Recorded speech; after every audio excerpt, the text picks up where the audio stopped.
Merry Christmas, and I hope you had a scary solstice. There are links down in the comments if you want to skip ahead to the stories. Enjoy the show.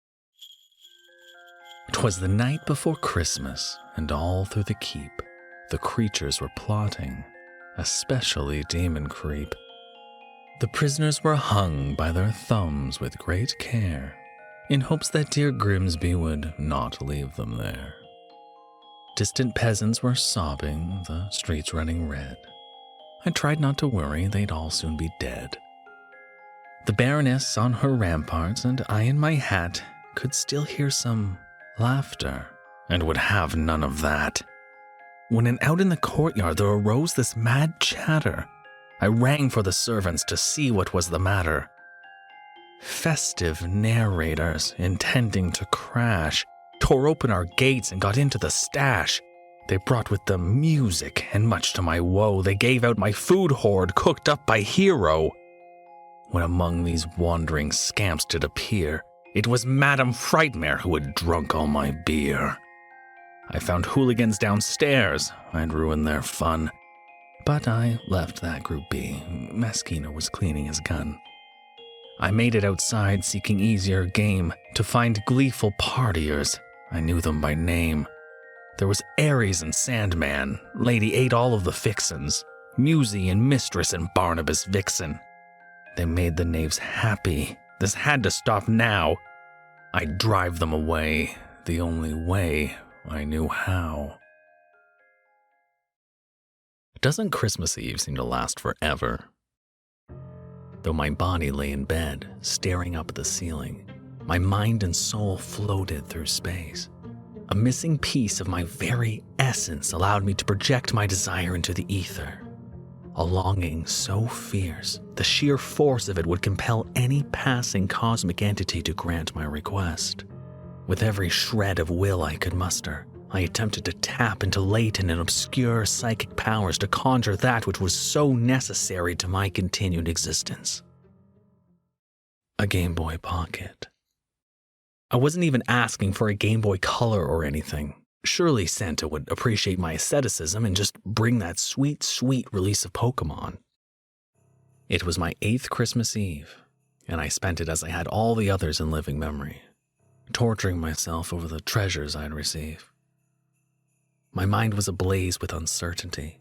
Would I get red or blue? Who would be my starter? All these thoughts struggling to grow under the looming shadow of not receiving a Game Boy at all. I was startled out of this mental holiday morass by a thump from above. The unmistakable chimes of sleigh bells seeped through the snow and shingles into my bedroom. He was here. I panicked. I panicked worse than when my parents took me to see him at the mall. Waiting in that line was like going to the principal's office times 1,000. Santa's so judgmental. How is one supposed to behave around a guy that knows everything about them? He knows if you're sleeping and knows when you're awake. I was awake right then. It was a disaster. I had broken the covenant between a good, sleeping child and Santa making his delivery. What if this was the last straw? What if Santa was only going to leave presents for my brother and spurn me for my transgression? It was a snap decision. I jumped out of bed and bolted down the stairs with no concern for waking my family. The damage was done. My only recourse was to lay my soul bare and, through my sincerity, convince the old elf I was still worthy of a Game Boy. I hadn't even rounded the corner to the living room when the stench hit me. The smell of rotten food and unwashed bodies assailed me when I peeked at our Christmas tree.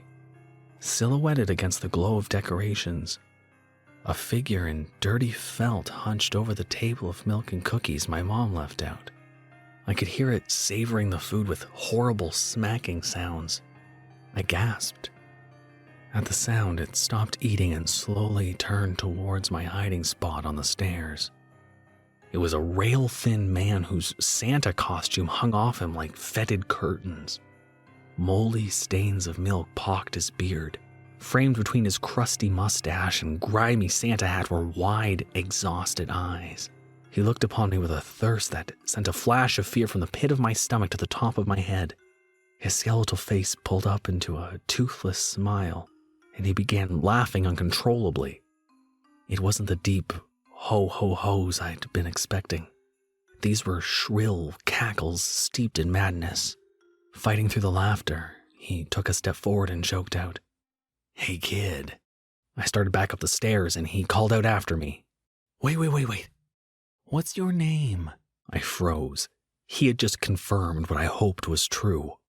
"You're not Santa Claus," I yelled. His tone softened. "Of course I am. Why else would I have all these presents?" He picked up and dropped a sack next to him. The sound was identical to hefting a garbage bag to the curb. "Then why don't you know my name?" I said. Checkmate. He threw up his hands. "Okay, you got me. I'm not Santa, but I am one of his helpers. Can you come back down here and talk to me for a second?" I was already hauling it back upstairs. "It's about your gift," he called in a sing-song voice. It was like he pulled on a tether linked to my soul. I was torn between this terrifying man who was probably robbing us and adventuring in Pallet Town. I begrudgingly descended back down into the stench. I stood before the emaciated helper, summoned up all my courage, and asked him, which one? "Which one what?" he shot back. "Red or blue?" His face scrunched up in confusion, but again forced a neutral expression. "Yeah, I'll tell you in a minute. Hey, my reindeer are awfully hungry. Would you mind checking your fridge for some nice vegetables for them?" Eager to help the strange man standing between me and my gift, I bounded off to the kitchen. He followed me, but stopped in front of the refrigerator. "Can you open it for me, please?" he asked. I rolled my eyes. "You're being a poor host," he chided. Electricity shot through me as I hastened to pull the handle. The moment the magnetic strip parted, the helper ripped open the door and shoved me aside. He tore into the containers, devouring their contents. Anything his hardened gums couldn't chew, he spat onto the floor like those uncles in Casper. A carton of milk flew over his shoulder and splattered at my feet.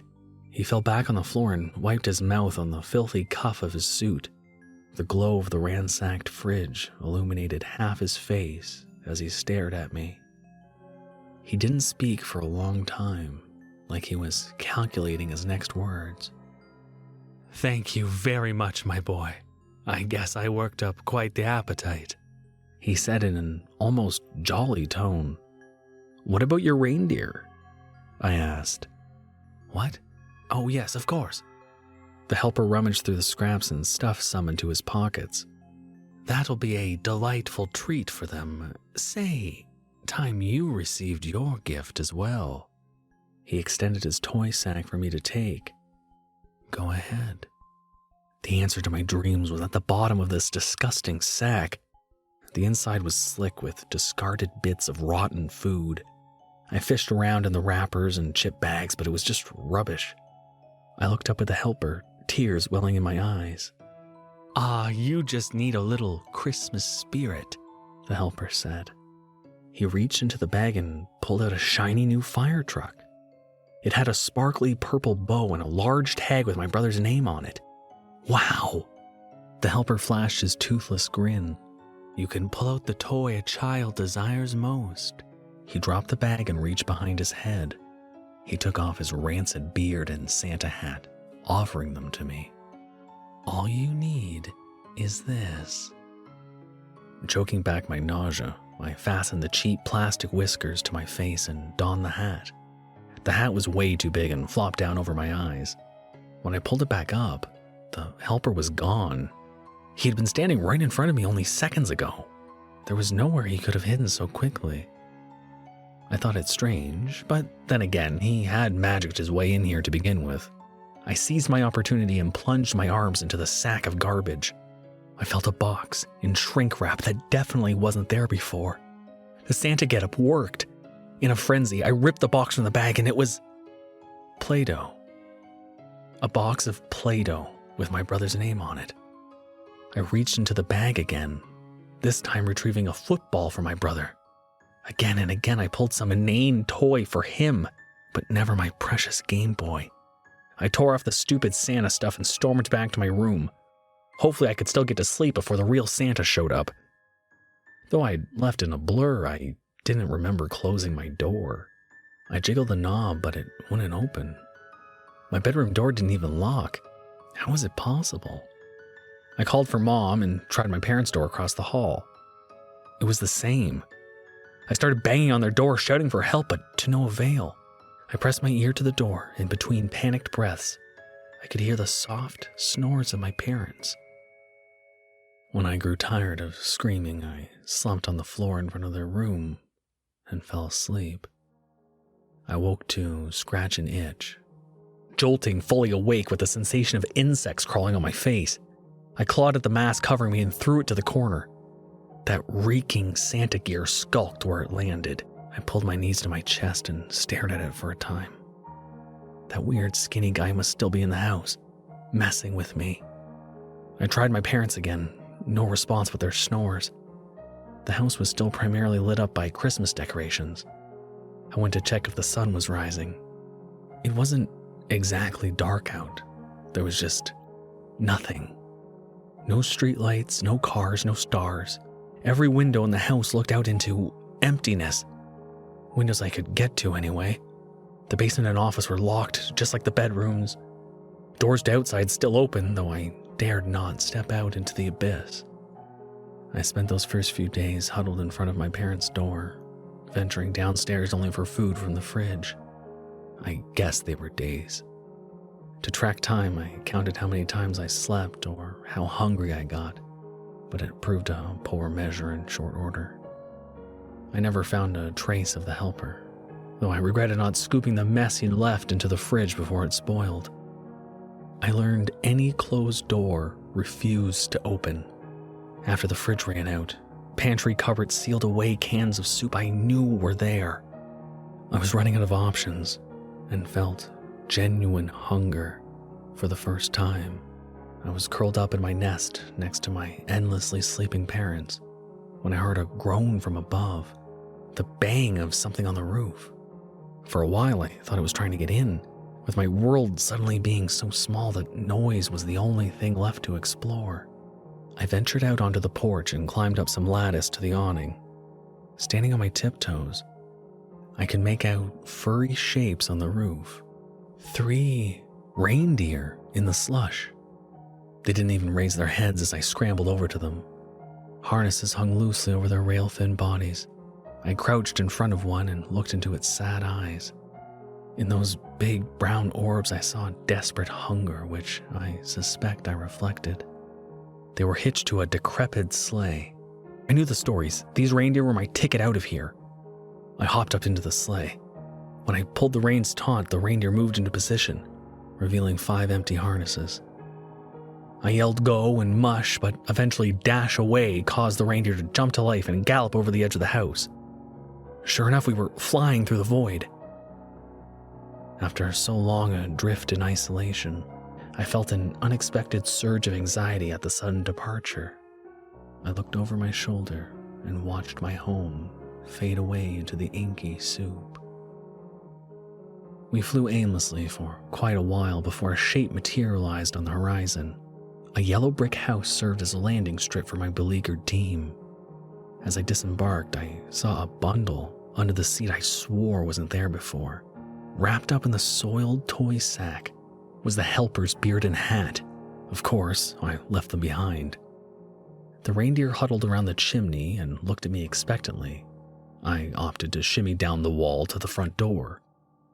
It popped open to reveal a living room done up for Christmas. The furniture and wallpaper were dated, like in old shows my dad watched, yet maintained an air of newness. A note reading, "For Santa," nestled between milk and cookies and carrots. I descended on the treats and gulped down the milk. I was halfway through a carrot when I thought of the reindeer. I forced the remaining carrots into my pockets and started searching the house. None of the doors would budge. I could hear people sleeping in bedrooms. They too would not wake for any amount of noise I made. To my dismay, fruit bowls and candy dishes lay empty. Cupboards and the fridge refused to open. House after house we traveled to looking for food, but not even treats for Santa were left out. I explored locked-up mansions and trailers, gleaming white spaces with appliances I can't identify and can only guess at their function. Once fine houses laying in ruin, decorated only with sad approximations of Christmas trees. Unless they let outside, all doors are unbreakable. Even the frailest single-pane windows are completely indestructible. When a room is separated by a curtain, I find the fabric rigid and impassable. Maybe 1 in 3 houses has snow on the roof, which I haul inside to melt for drinking water. I'm fortunate I made the connection between donning the cursed Santa gear and finding left-out food at the next house. There isn't always food, but if I don't leave presents at a house, it guarantees I'll find no sustenance at the next stop. I've grown now. My teeth, too, have rotted and fallen out. I live in a perpetual balancing act, choosing when to feed myself or the reindeer. If anything were to happen to them, well, I think I know. On one occasion, we arrived at a fancy estate with 6 reindeer carcasses littered on the roof. A sleigh, identical to mine, kept vigil over the open-air gravesite. I ventured down to find the place gutted, save for the living room. Wreathed in Christmas lights, the skeletal remains of someone in a Santa suit grinned at me. It seemed as if they piled almost everything they could move around the Christmas tree, and then just waited for the end. What I saw that time drives me on. This is happening and these are the rules, and if I give up, it's all over. I don't know when this older computer is from, but it's the only one I've ever found that works. Maybe I'll find my house on some Christmas, some other time, and be able to crawl back into bed. Please, go to sleep early on Christmas Eve. Leave out something nutritious for Santa. And whatever you do, if you hear someone leaving presents under your tree, do not leave your room. Too few of them fled, and still more of them came. They set up pavilions, exuberant games. So up to the ramparts I ordered the guards, in hopes of repelling these boisterous bards. My defenses were dashed by an undead gorilla. The peasants cheered my defeat with some cake of vanilla. Word spread of the party to towns near and far. People delighted in cocktails made from some brain in a jar. The peasants were lively, their spirits unbroken. A hush fell upon them as these words were then spoken. Christmas Eve you are free, safe in this haven. Everyone lauded this Madam of Raven. I was losing control. I cursed at them meekly. There was talk spread amongst them they could soon do this weekly. I ripped through the pages of my fiercest tome and told them a story to make them go home. All I Want for Christmas. Written by L. Manon, the spawn of C.B. Jones. On the first Saturday of December every year, me and my family pick out a Christmas tree. On that particular year, I was 12, and my little sister Claire had just turned 6 in October. Picking out a tree every Saturday wasn't our only tradition. Me and my mom made homemade cookies and handed them out to our neighbors. That Saturday, just like all the Saturdays before, we all clambered into the car, my mom and dad arguing about the traffic as we drove to find the perfect tree. Claire looked worried about my parents arguing, so I quickly turned on the radio. They seemed to get the message and quickly stopped arguing. Deck the Halls played and Claire tried to sing along. A few other Christmas songs played, and then All I Want for Christmas Is My Two Front Teeth played. Normally, the girl on the radio's squeaky voice would get to me, but Claire's eyes widened as I turned it off, so I quickly switched it back on and sang with her. Later that night, we all made cookies. Claire and I shared a room, and I noticed that she never quite went to sleep. Now that I think about it, she was probably excited to hand out cookies for the first time. I couldn't sleep either. I kept feeling eyes on me as I fell asleep. The next morning, Claire woke up bright and early to wake me. Claire told me that Mom had given her permission to go with me for the cookie deliveries. Claire brought her teddy bear and her eyes widened as we got to the Farrells, the first house on our list. We rang the doorbell and handed Miss Farrell her cookies. We did this a total of 8 times before I noticed it. a black car had been near each house. Someone was following us. I grabbed Claire's arm and we ran towards home, but it was too late. A man in a dentist outfit stepped out of the car and ran towards us and put a hand up to Claire's mouth. She screamed and suddenly passed out. I tried to run, but I wasn't quick enough. He reached out and grabbed my arm, forced his hand on my mouth. That was the last thing I remember for a long time. I remember waking up in a small white room. Mahogany cabinets lined the walls, and then I heard it. Claire singing that horrible song. All I want for Christmas is my 2 front teeth, my 2 front teeth. It echoed around the room, but I could not see her. Where is she? I asked. Where the hell is she? Nobody answered. I tried to get up, but I was strapped down to a dentist chair while the song continued to play in the background. I felt loopy. The dentist appeared from the doorway. He picked up a knife and started stabbing at my gums above my 2 front teeth. On a closer inspection, the mahogany cabinets held tiny bottles full of 2 front teeth labeled different names. Wendy, Hannah, Dallas, Gallery, Alex, Claire. Claire. Where is she? He stabbed harder, blood rushing out of my mouth. I spat the blood at him in disgust. He grabbed a pair of pliers and yanked my front 2 adult teeth out. He shuffled around and grabbed a bottle, stuck my teeth in it, and stuck a label on it that read, Riley. How did you know my name? I asked. He only chuckled and put his hand to my face for the last time. That's the last I remember, being in that room. I woke up in the street, Claire standing over me, waving Teddy in my face. Riri, you passed out on the way home, she said. I got up and grabbed her arm and looked around. You don't remember, Claire? I stuttered. She gasped. Your top teeth are gone. I felt my bare gums, my teeth missing, and the little wisp of 2 stitches in their place. We walked home and I told my parents the story, but they didn't buy it. They even yelled at me for pulling my own teeth out, saying that the adult teeth only grow in once. I ask Claire frequently, and she always denies it ever happening. About a decade later, I moved out and they helped me get a Christmas tree. I drove for a change. As we drove and listened to Christmas music, my eyes drifted over and I saw a big black car, same as the one that had followed us all those years ago. Driving was the same dentist, and there was a small child in his car passed out. The shock caused me to swerve and hit a car as that dreaded song began to play. No one was hurt and we all got straightened out. My family was furious. I tried to explain why I had crashed, how I had seen that evil dentist. They were so done with this pretend that they sent me away to this nut house. They don't play Christmas music here, but I was put into the padded room for almost putting a guy in the hospital for singing, All I Want for Christmas is My 2 Front Teeth. That's not the worst thing about this asylum. The worst part is the dental exams. I usually have the same person. The first time I saw him, he told me, Don't worry, I've done your dental exam before. You may not remember. You were only 12. More of them left, but some yet remained. How they all got here was still unexplained. The celebration continued. Did they think I was stupid?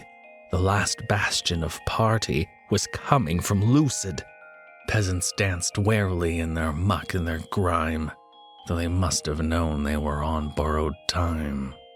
They'd all leave alive, this needn't be gory. To cast them away, I just needed one last story. I keep getting creepy Dear Santa letters in the mail. Written by Bryan Kwasnik. Earlier this week, I was going through my mail and noticed a strange, crinkled letter addressed to Santa. I found it odd that it had my address instead of the North Pole, and wondered if one of my friends misplaced a Christmas card to me with their kid's letter to Santa. There was no return address, so I opened it to see if I could figure it out. I wish I hadn't. The letter was really creepy, and by the end I was beginning to think this was more likely to be a practical joke than a mix-up. The letter went like this. Dear Santa, please tell me this isn't too late. I swear, if I had known, I would have typed this sooner. All the years wasted. We never celebrate any holidays, and I only just learned of Christmas. It's hard to believe my parents would keep such a magical event hidden from me. They are so strict and boring. Since I learned about it, I have devoured every story and song. I can't get enough.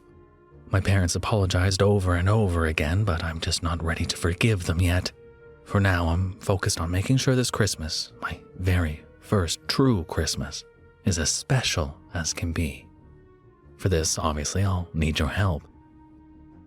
I know how great and powerful you are, and how you use that power to reward good children all over the year. I swear I've been good. My parents never let me leave the house or do much of anything but play with toys.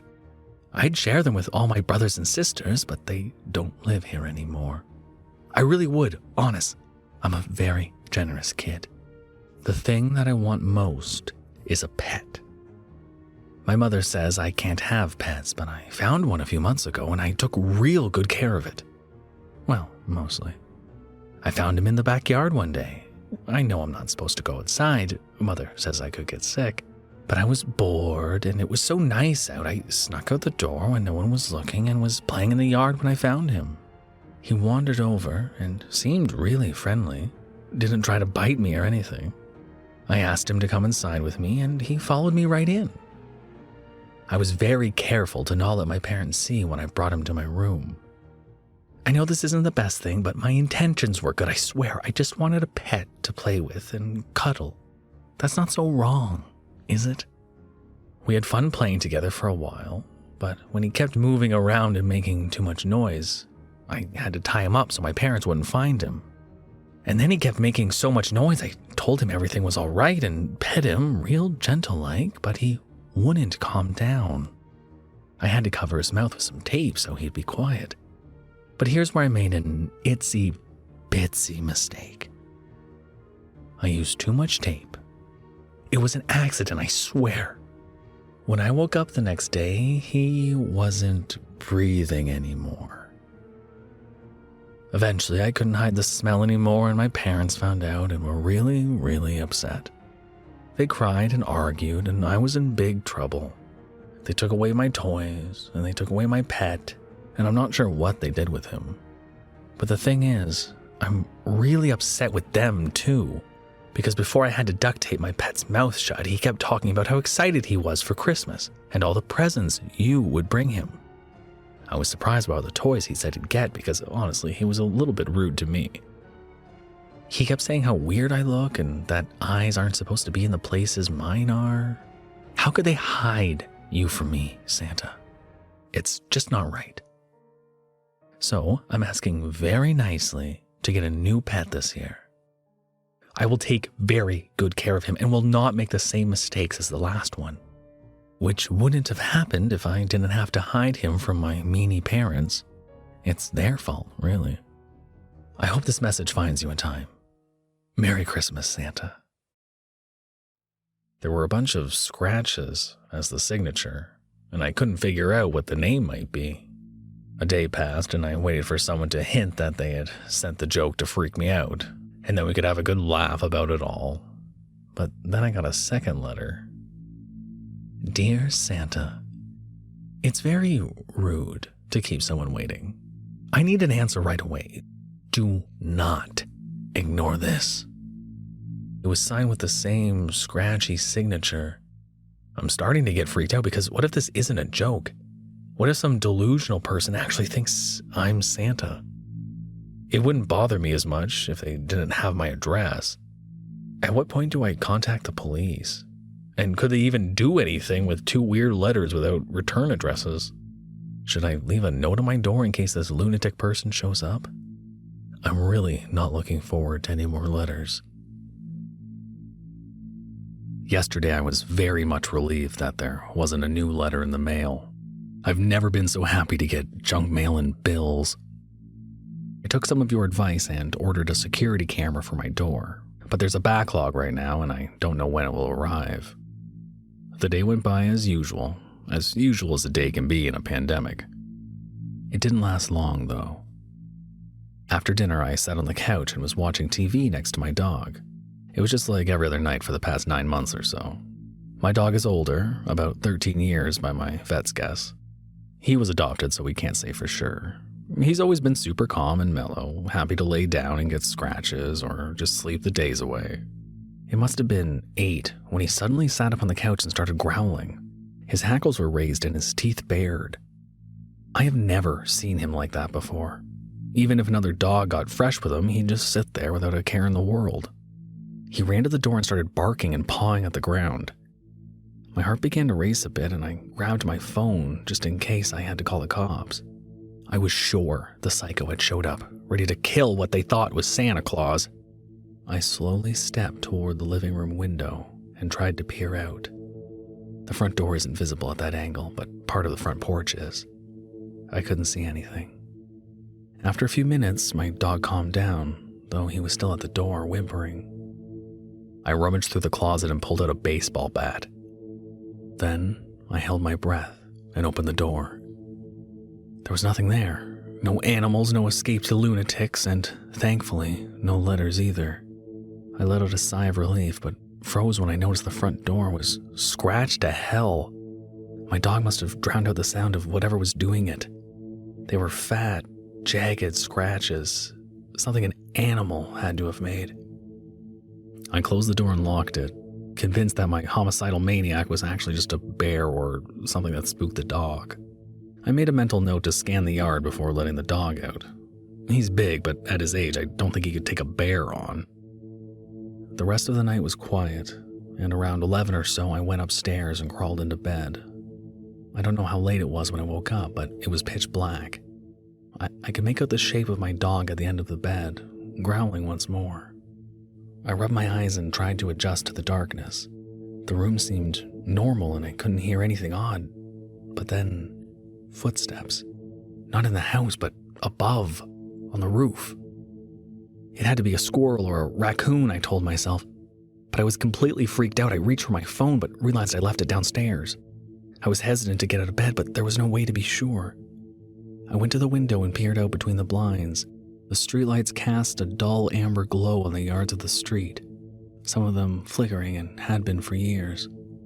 The houses themselves were encased in shadow, except the ones whose Christmas lights were still on. Everything was still. No movement, no dogs barking besides my own. Even the noise on the roof stopped. Whatever it was must have leapt onto a nearby tree.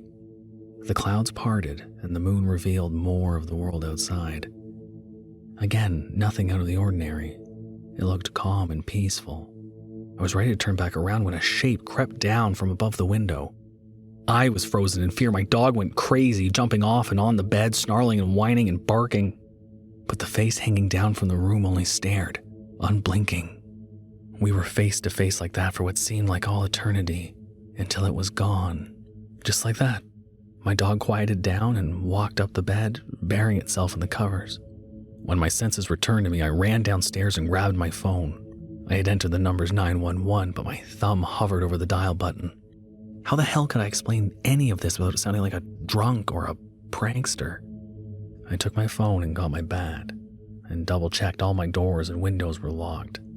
I went back to my bedroom, locking that as well and dragging the dresser in front of the door. I didn't realize how much I was shivering until I climbed back into bed. I pet my dog, hoping to calm down a bit, but still my heart rattled inside my chest like an alarm bell. I could hear it pounding in my ears. I gripped the bat tight as I sat up in bed, my back against the wall. I can't say for sure what it was I saw, because nothing I've ever seen came close. The skin was translucent, almost like a jellyfish or something, and I could make out the colors and shapes of other parts floating within. Organs, maybe? At the top of the face, for it was hanging upside down, I think, was a wide mouth of jagged teeth. I don't remember any nose, but there were 2, or was it 3, dark eyes that seemed to move in the gelatinous skin, hanging down from the round head with thin tendrils of what should have been hair, but most definitely wasn't. As I write this, I've already packed a bag and I'm trying to find somewhere my dog and I can go for a few days. I'm really scared, and I'm convinced whatever this thing is will kill me. I sound insane, but I know what I saw. Here's hoping I can get away long enough for it to forget about me. So, it's been an exhausting few days, to put it mildly. Things got better, and then got way worse. I wasn't able to find a motel that would allow my dog, and I didn't want to leave him at the house. After calling everyone I knew, I found out a buddy of mine happened to be out of town on business. He said I could have the place for the weekend and let me know where the spare key was stashed. I took my work laptop, some clothes, and dog food and drove straight there. It was midday when I left, but even still my eyes darted around as I followed the GPS, expecting the thing to be lurking in the shadows. Thankfully, my dog stayed quiet the entire trip, contently drooling over the back seat. I figured he'd be my canary in the coal mine, so to speak. If he's calm, then I should be safe. I didn't mention exactly why I needed the place. I mumbled something about termites and hoped that'd be enough. He was in the middle of a conference, so he didn't press further. The key was easy enough to find when we arrived, and we quickly settled into the space. As the sun set that first day, I paced around the house checking the locks and closing the blinds. I had taken the dog for a long walk so he wouldn't need to go out once it got dark. We settled in on the couch and I watched movies until I fell asleep. I was surprised when I woke up the next morning, my dog licking my face and wanting to go outside. I looked around. Everything was normal. No letters, no strange noises, just a normal day. I didn't do much, caught up on some work, took the dog out for a walk, again a long one before sundown, and ordered in some pizza. I made a plate, did the rounds to make sure everything was shut and locked, and settled onto the couch. I scrolled through Netflix for a while, but settled for The Office as usual. I wanted something light. Definitely couldn't handle any horror movies like I usually lean towards. A couple of episodes in, I hear this strange whistle. I assumed it was the water heater or radiator or something. I have an old house, so the heat can make some weird noises when it switches on, but after a while, I noticed this wasn't random house noises. The noise was melodic. I muted the TV and could hear it more clearly now. It wasn't a single whistle, but several high-pitched sounds weaving together with eerie harmonies. The top note moved up and down in pitch, full of a sloppy, trembling vibrato. The other notes would follow moments later, as if unsure where the song was going and trying to keep up. My dog tilted his head back and forth, giving a tiny whimper as he did.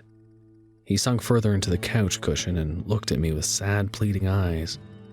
I couldn't help but shiver.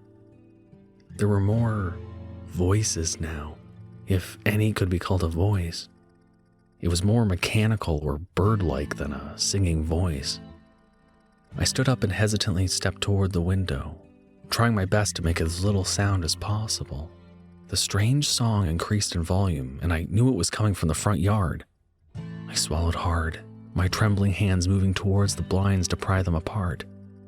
My fingertips brushed the blinds, just as my phone vibrated in my pocket. I jumped back, my heart racing, and bumped into a table, knocking over a potted Christmas cactus. I cursed and fumbled to pick it up while fishing my phone out of my pocket. It was my neighbor. We were on friendly terms, helping each other out every now and then, taking in the mail while the other was on vacation and whatnot, but we were never particularly close. I picked up the phone and answered the call. "Everything okay over there?" he asked. "What do you mean?" "I was taking the garbage out and heard a loud crash over there. Wanted to make sure you're all right." I froze. He called out my name a few times before I managed to croak out an answer. "Yes, all fine. Just a loose shelf in the kitchen. Made a mess." "Oh, well that sucks." "Yeah, thanks for checking in. Good night." I hung up the phone before he could respond. That thing was back, and it was inside my house. I was sure of it. I I considered calling the cops, but I wanted to make sure I could be there and see what the hell it was. I put on my coat and grabbed my keys. I'd park the car down the street and just watch. That way I could call the police from a safe distance and maybe figure out what the hell was happening without putting myself in danger. I locked the door and was halfway to my car before I remembered the strange song. I spun around and looked at the lawn. There was nothing there. I turned on my cell phone flashlight and waved it around. There were tiny footprints in the snow, but they looked like they were made by several deer or something like that. No human footprints, child or otherwise. I wondered if I should check the backyard, but one thing at a time. I rushed over to my street, slowly parking a couple houses down from mine. I had a timer on my porch lights, and from what I could see, the front of the house looked. I watched for a couple minutes and then dialed 911. I explained that my neighbor heard strange noises when I wasn't home, and they said that they were sending someone over. Time crawled as I waited for the flashing blue and red lights. They pulled up at my house, and I got out of the car and walked over. I explained I called it in and opened the front door for them. Then I went back to my car and waited. I could see the flashlights moving through the house before they switched the room lights on, one by one. First the first floor, then the second. Red and blue lights cast a strobe effect on the whole house. A couple neighbors peeked their heads out of the front doors, but it was mostly quiet. I kept waiting for something, shouts or gunshots or anything, but nothing happened. I saw one of the officers step out of the front door and speak into the radio. That's when I noticed movement on the roof. A dark shape was pulling itself out of the chimney. The flashing lights illuminated the shadow's choppy movements as it ran along the roof and then leapt to the next house. I gasped. That must have been a good 20 feet or more. How could anything do that? Soon the shadow was gone, but my gaze was fixed on that spot. I nearly jumped out of my seat when the officer tapped on my window. I rolled it down and he explained that there was a broken window and that the refrigerator was torn open. He guessed that it was an animal of some kind, maybe even a small bear, and that I was lucky not to be home. I thanked him and watched as the car pulled out and drove away. I wanted to tell them what I saw, but I knew it was pointless. I walked into the house and sure enough the kitchen was a mess. I closed the refrigerator door and threw away all the food and milk that had fallen onto the floor. The sliding glass door was shattered. I went into the garage and pulled some sheets of plywood, placing them over the broken window and hammering nails into the frame.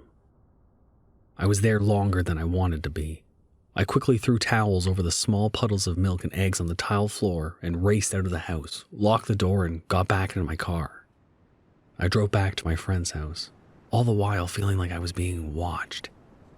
That thing was inside my house, and it climbed out of the fucking chimney.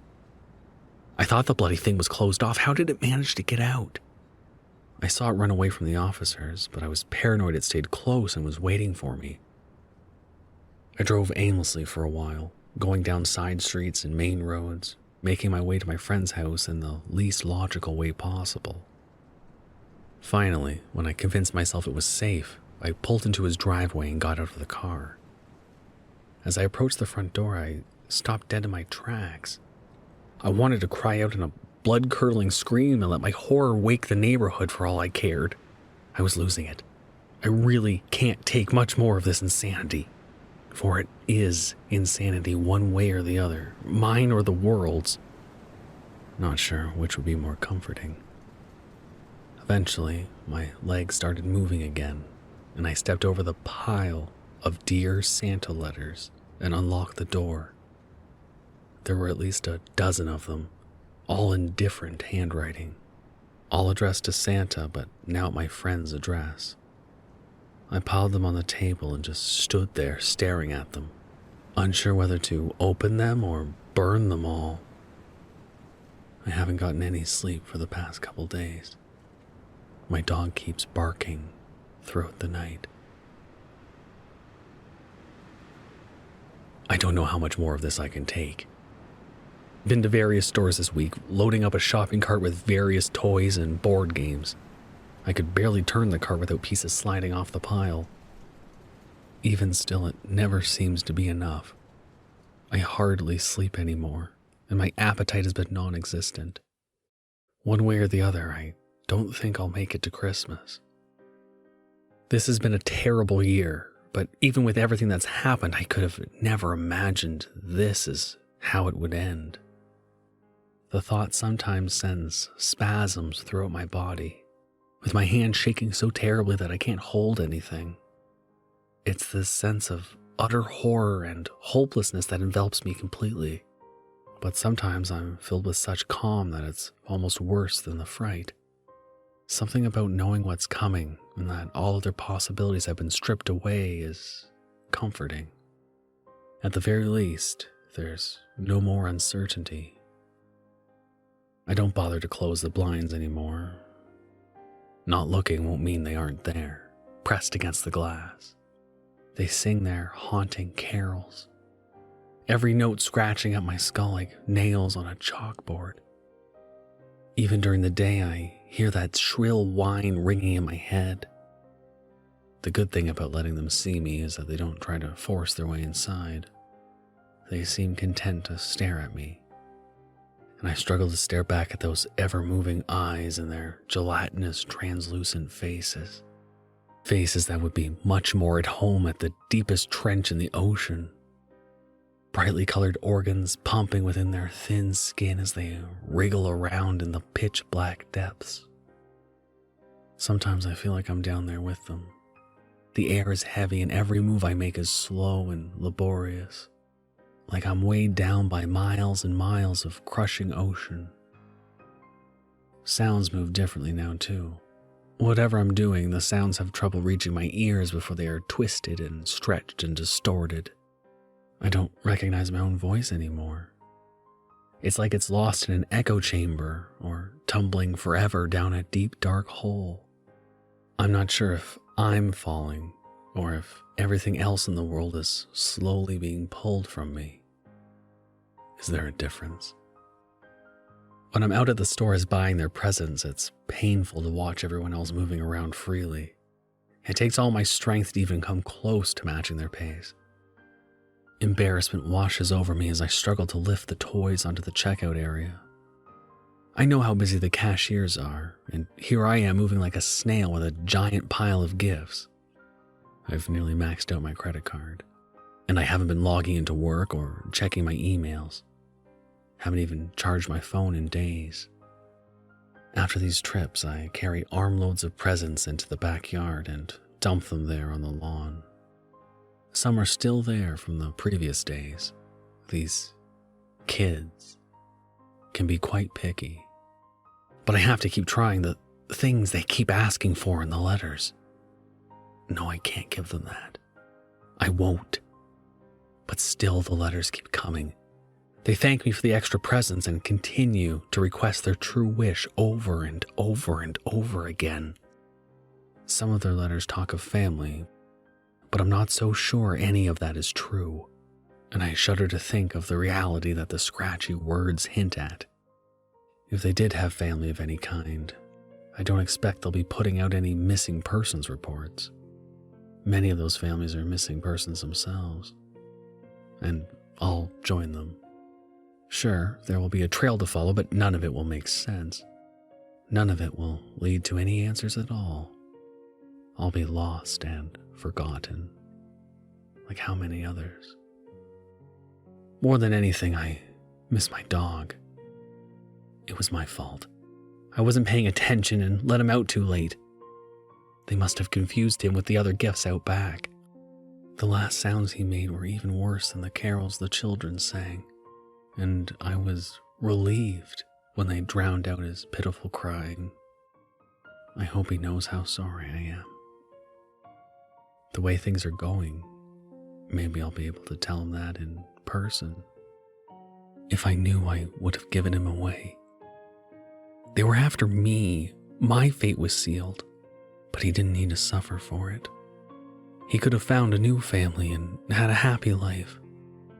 I hear them coming now, and I can make out their horrible silhouettes descending upon today's gifts. Soon those dark, bulging eyes will be pressed against the windows. The bottom half of the windows are streaked with their slimy handprints, but their breath never fogs up the glass. If they breathe at all, it must not be through those thin slits at the bottom of their faces that open just enough to hint at the rows of jagged teeth. Who knows what other strange deformities exist below the ugly holiday sweaters they wear? Where did they all come from? What incident began this strange pilgrimage to find me of all people? I'd like to think there's a reason for all this. It's my only remaining wish, some sense of closure. The why of it all. Why was I the first, or just another stepping stone on their journey to find the real Santa Claus? Perhaps there is a real Santa Claus. If these things exist, I wouldn't be surprised. The answers are out there, somewhere, but at the moment I'm too tired to think, too tired to fight. Here's one now, gripping a stuffed elephant in its tiny webbed hand. One eye sliding down the left side of its face, while some purple mass throbs within. The rest are all behind, digging through the toys I've set out. But soon they'll all be here, staring, waiting. And tonight, who knows? Maybe I'll finally let them in. Most narrators retreated, and the last to be seen were off to a new party hosted by Pumpkin Queen. My failsafe was gone. I was feeling quite nauseous. The Baroness sipped wine with Philia Noctis. But the party was over. The revelry ended. The peasants were joyous, but the grounds were defended. I waited to shout until they were all out of sight. Good riddance to all after such a good fright.